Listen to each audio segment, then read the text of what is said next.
എൻ്റെ കൂടെയുള്ളത് AD Thomas, Alappuzha മണ്ഡലത്തിലെ UDF സ്ഥാനാർത്ഥി, KSUവിൻ്റെ ജില്ലാ പ്രസിഡന്റ്. യഥാർത്ഥത്തിൽ കടലിൻ്റെ മകനാണ് AD തോമസ്.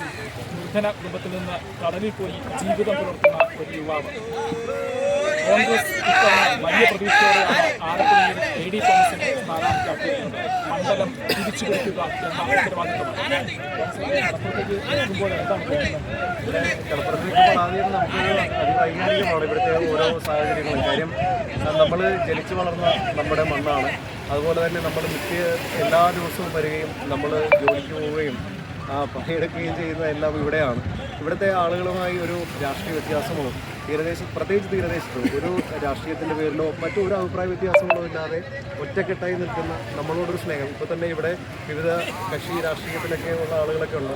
അവരെല്ലാം നൽകുന്ന ഒരു സ്നേഹം കാണുമ്പോൾ സത്യത്തിൽ നമ്മളൊരു മനസ്സിന് ഭയങ്കര ഒരു സന്തോഷവും കാര്യങ്ങളും ഒക്കെയാണ്. അതെങ്ങനെ പറഞ്ഞ് അറിയിക്കണമെന്നുള്ള തീർച്ചയായും നമ്മുടെ ഒരു വീട്ടിൽ നിൽക്കുന്ന ഫീലാണ് നമുക്ക് ബീച്ചിലേക്ക് ഇറങ്ങുമ്പോൾ. പ്രത്യേകിച്ച് നമ്മൾ കടപ്പുറത്തേക്ക് ഇറങ്ങുമ്പോൾ നമ്മുടെ അപ്പൻ്റെ അമ്മയുടെയും നടുക്ക് നിൽക്കുമ്പോൾ കിട്ടുന്നൊരു സന്തോഷം അത് എങ്ങനെ പറഞ്ഞറിയിക്കണം എന്ന് ചോദിച്ചാൽ അതൊന്നും എനിക്കറിയില്ല. അത്രയ്ക്ക് വൈകാരികമാണ്. കേരളത്തിൽ മത്സരിക്കുന്ന പ്രായം കുറഞ്ഞ സ്ഥാനാർത്ഥികളിൽ ഒരാളാണ് AD തോമസ്. ഈ ഒരു പ്രത്യേകത എങ്ങനെ ആലപ്പുഴ നഗരത്തിൽ?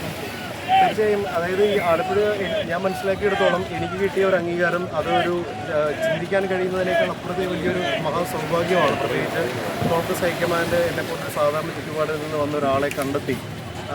പ്രത്യേകിച്ച് KC വേണുഗോപാൽ MPയോടാണ് നന്ദി പറയുന്നത്. കാരണം എന്നെ ഒരു സെൻറ്റ് മൈക്കിൾസ് കോളേജിലെ ഒരു യൂണിറ്റ് ഭാരവാഹി മാത്രമായിരിക്കുമ്പോൾ അദ്ദേഹം എന്നെ കണ്ടെത്തി, എന്നെ പ്രോത്സാഹിപ്പിച്ച് എനിക്ക് പലപ്പോഴും സംഘടനാ പ്രവർത്തനം നടത്താൻ പറ്റുന്ന ഒരു സാമ്പത്തിക ചുറ്റുപാടോ അങ്ങനത്തെ ഒരു പരിസ്ഥിതിയിലായിരുന്നു. പക്ഷെ അദ്ദേഹം പ്രത്യേകിച്ച് എന്നെ കൈപിടിച്ച് രാഷ്ട്രീയത്തിൽ കൊണ്ടുവന്നു. ഇന്നിപ്പോൾ ഒരു നിർണായകമായ ഒരു തിരഞ്ഞെടുപ്പ് വന്നപ്പോൾ അദ്ദേഹം നമ്മുടെ ഹൈക്കമാൻഡ് MP ഇടപെട്ട് നമ്മളെ സ്ഥാനാർത്ഥിയാകുന്നു എന്നുള്ളത് വലിയ അഭിമാനകരമായ ഒരു നിമിഷമാണ്.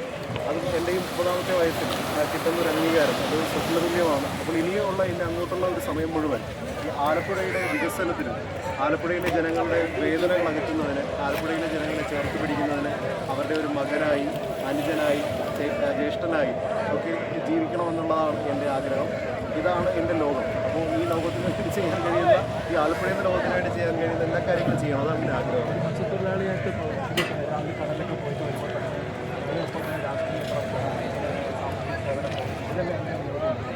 അത് വളരെ ശ്രമകരമായ ഒരു കാര്യമാണ്. ഞാൻ 10ാം ക്ലാസ്സിലൊക്കെ പഠിക്കുമ്പോൾ തന്നെ പത്രമിടാൻ പോകും. അങ്ങനെയാണ് തുടങ്ങുന്നത്.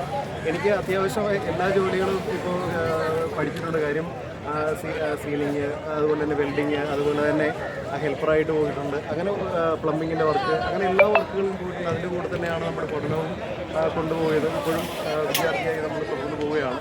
അപ്പോൾ എല്ലാം കൊണ്ടും ഇങ്ങനെയുള്ള മേഖലകൾ, പ്രത്യേകിച്ച് ഇത്തവണ ഞാൻ എല്ലാ വിഭാഗത്തിൽപ്പെട്ട തൊഴിലാളികളുടെ ഒരു പ്രതിനിധിയാണെന്ന് വിശ്വസിക്കുകയാണ്.